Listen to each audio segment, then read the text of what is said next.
Selling luxury handbags is a total waste of time and money if you don't know what you are doing.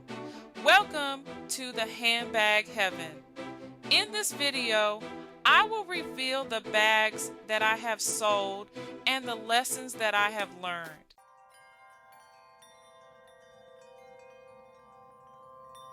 The luxury handbag market has changed over the years.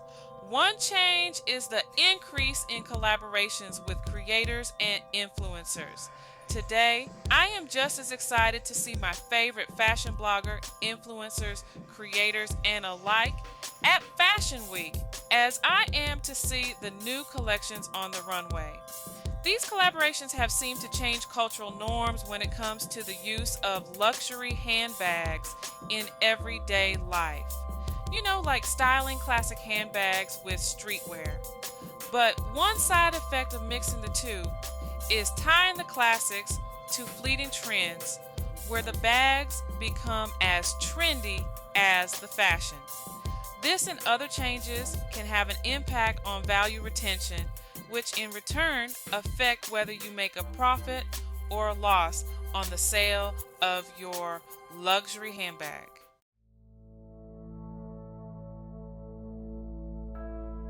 So, you may be wondering why in the world would I sell my handbags? I'm glad you asked. I have several reasons. First, my lifestyle changed. I went from going into the office 5 days to 3 days to working from home full time. Second, I started a fashion-related business and that changed my requirements. I needed bags that were more diverse in design and style to include sizes, materials, and colors. So, I had to be more strategic in selecting handbags. Third, I had basically overconsumed handbags and ended up with duplicate designs and colors, some of which I barely used. And last, I got older and my style changed.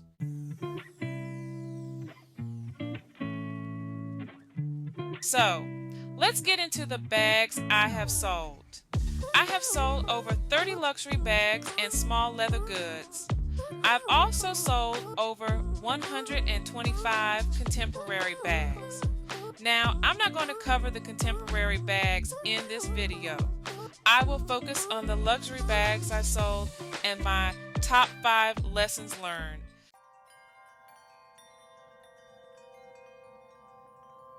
Lesson 1. When it comes to classic luxury bags, they tend to be better long-term investments than short-term. Although, as a consumer, I don't like the price increases, it actually can contribute to the increase in value of the bag. So, over time, the more the value goes up, the more potential for a return on your investment. I mean, let's be clear, a handbag is a passion investment. So, as long as you enjoy it, it's a win, but if you decide to sell it and get more than you originally paid, that's a win-win.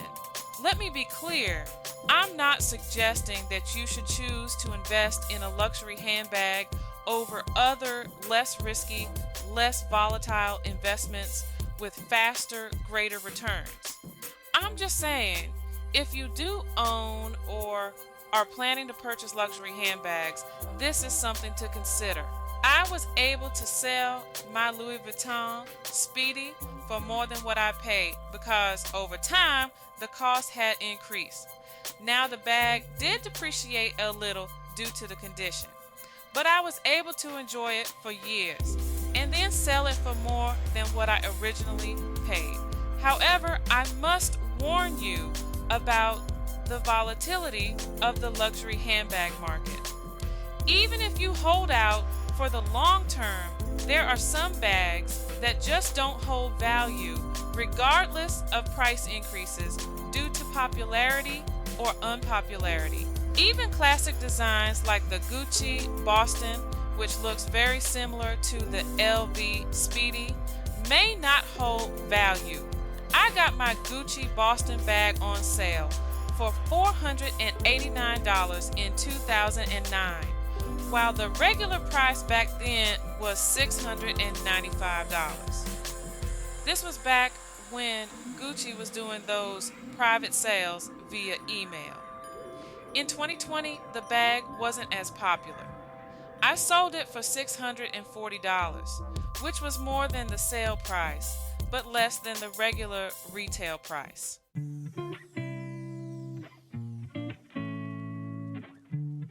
That brings me to lesson 2. Luxury handbags' value is heavily influenced by popularity. In the 2023 Claire report, there was an uptick in the sale of pink bags as the Barbie movie was released. Although I didn't own any Barbie pink bags, I did get my hands on a few popular colors back in 2021. I sold this Chanel O case. In pictures, the color looks less pink and more rose gold, but when I received it, the bag was just too pink. I could have returned it, but I was offered $1,500 and the retail price was $1,275. So I sold it. However, when it comes to my rainbow metallic Chanel wallet on chain, the popularity had fizzled when I decided to sell. Back when I purchased in 2020, this colorway was highly sought after. I think the luxury community was calling it the Chanel Unicorn bag. When it was released, I wanted the mini rectangle bag. I reached out to my Chanel SA, and he was not able to get the bag in that size, but he did track down the WOC. I decided to settle for the WOC, but soon realized that I really should have gotten that colorway in a clutch versus a crossbody bag. So I sold the WOC for only $2,500 and the retail price was $2,900. But it was enough to get the pouch, which was only $1,200. And I still had money left over from the sale. So when it comes to selling popular bags, you have to strike while it's hot.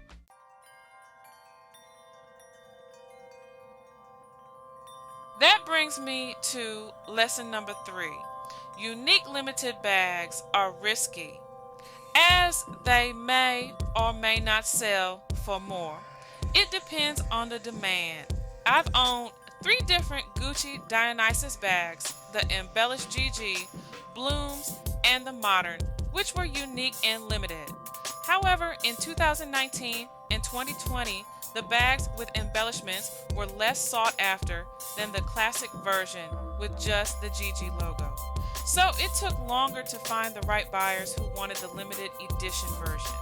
Although there were a few potential buyers interested in the bag, most were not willing to pay retail for the limited edition bags that were no longer available.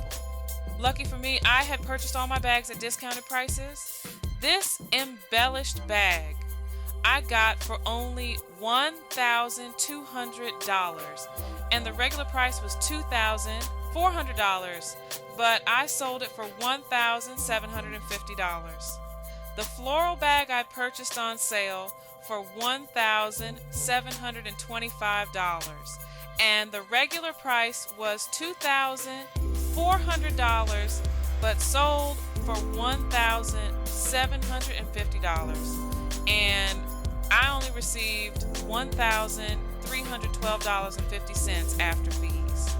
Yeah, I don't think I mentioned the selling fees on some of these sites because my Dionysus bags were so unique. I had a lot of people questioning if they were authentic, even though I had the original receipt, dust bag, and packaging. So I decided to sell through a reseller site that provided authentication services. But at the end of the day, even though I sold the Gucci Dionysus Blooms at a loss, I was able to get the Dionysus Modern for only $1,171.50 in 2021. The retail for that bag was around $3,800 in 2016. Wow.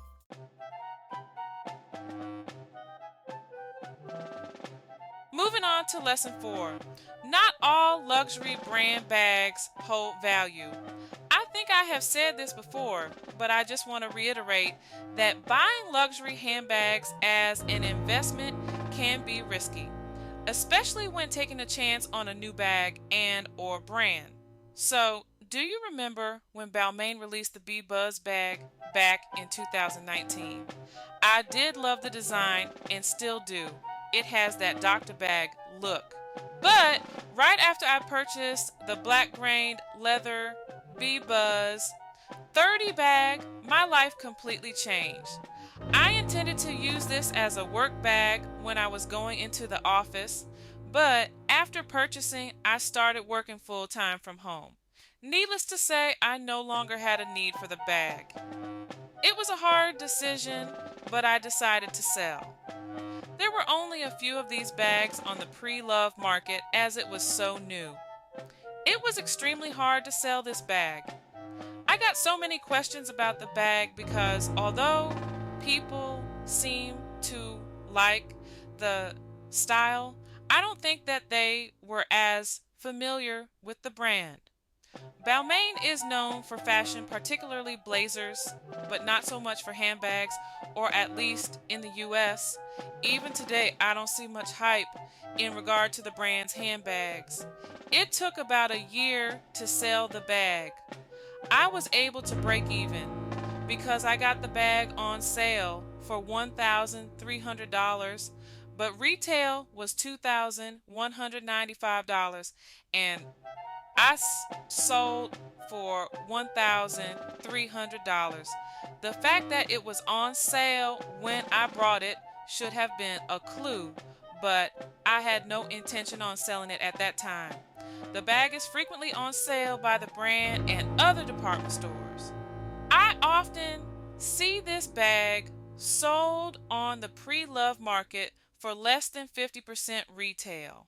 Another brand that doesn't hold value is the Valentino. When it comes to the rock stud and even the newer released Roman stud, the bags, I see the bag being sold for considerably less than retail. According to the Claire report, the rock stud bag average value retention was just under 40% in 2023. The Roman stud was a little under 60%. I made the mistake of purchasing the Valentino Roman stud at retail from Neiman Marcus. Later, the bag was released in this neon yellow color that I preferred over the ivory. When I attempted to sell the bag, I was offered 40% less than what I paid. Last but not least, sometimes when it comes to selling bags, it's just about timing. I decided to sell my first luxury bag in 2019, and I had success. But today in 2023, it is just harder.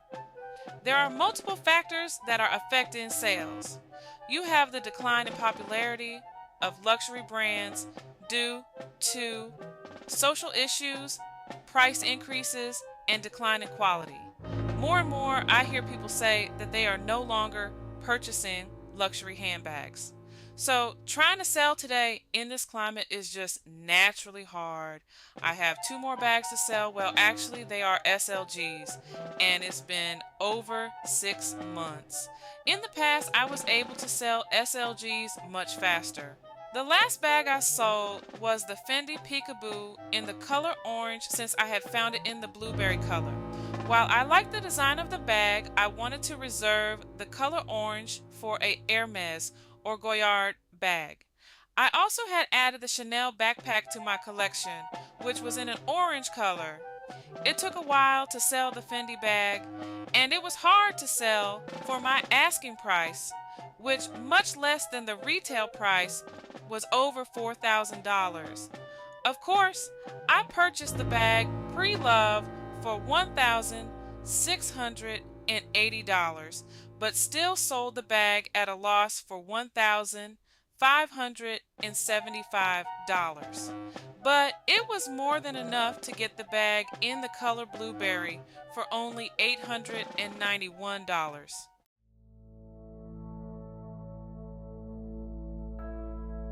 I am grateful that most of the bags and small leather goods I sold were either break even or close despite the volatility of the resale market.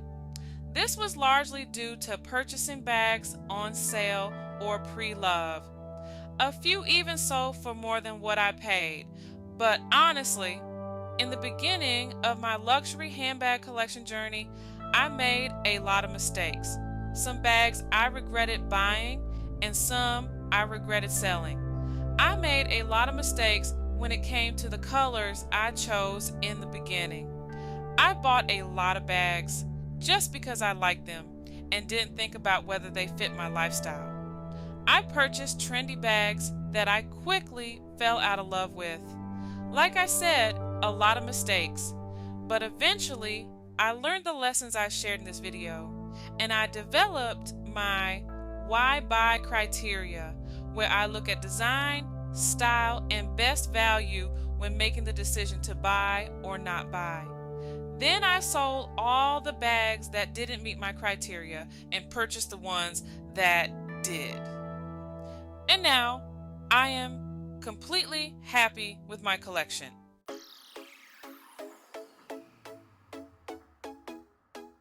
For more on my collection, check out my Keeping Up with the Collection series. Notice how a lot of the bags in this video was much lower than retail. Well, check out this video on how I score luxury handbags on a budget.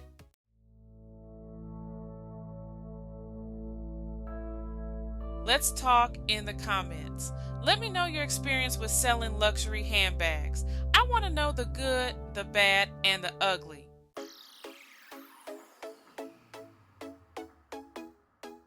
If you enjoy fashion and beauty, I would love for you to join the Handbag Heaven. Also, follow the Handbag Heaven on Instagram. See you on the next one.